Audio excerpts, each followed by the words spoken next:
1969 மனிதன் முதல் முறையா நிலவுக்கு சென்றானே சொல்லலாம். இப்போ 2026 நாசா தன்னுடைய ஆர்டிமிஸ் 2 ப்ரோக்ராம் மூலியமா மனிதர்களை நிலவுக்கு அனுப்பிச்சு வச்சிருக்காங்கன்றத தாண்டிலும் நிலவுக்கு போய்கிட்டு இருக்காங்கன்னே சொல்லலாம். அப்படி நிலவுக்கு அனுப்பப்பட்ட விண்வெளி வீரர்கள் நம்ம யாருன்னு பார்க்கலாம்.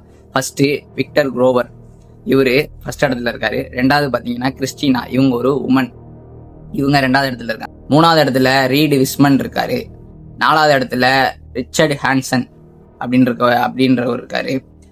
இந்த 4 விண்வெளி வீரர்களும் நிலவை நோக்கி பயணம் மேற்கொண்டுட்டு இருக்காங்க. சரி ப்ரோ, எதுக்கு இந்த பயணம், எதுக்கு ஆர்டிமிஸ் 2 அப்படின்ற விண்கலம் எதுக்கு நிலவை நோக்கி பயணம் மேற்கொள்ளுது அப்படின்னு கேட்டீங்கன்னா, கடந்த 50 வருஷங்கள் கழிச்சு நம்ம 2வது முறையா நிலவை நோக்கி பயணிக்கிறோம். இது ஒரு சாதாரணமான பயணம் இல்லை. இதுவரையும் நம்ம நிலவுக்கு செலுத்தின என்ன விண்கலன்களுமே நிலவோட முன்புறத்தை மட்டும்தான் ஆராய்ச்சி செஞ்சிருக்காங்க. பட் ஆனா இந்த ஆர்டிமிஸ் 2ன்ற விண்கலம் கிட்டத்தட்ட நிலவுடைய மறுபக்கத்தை ஆராய்ச்சி செய்ய போகுது. கிட்டத்தட்ட 10 நாட்கள் நிலவை சுற்றி இவங்க ஆராய்ச்சி செய்ய போறாங்க. ஆராய்ச்சி செஞ்சு திருப்பி பூமிக்கு வர போறாங்கன்னே சொல்லலாம்.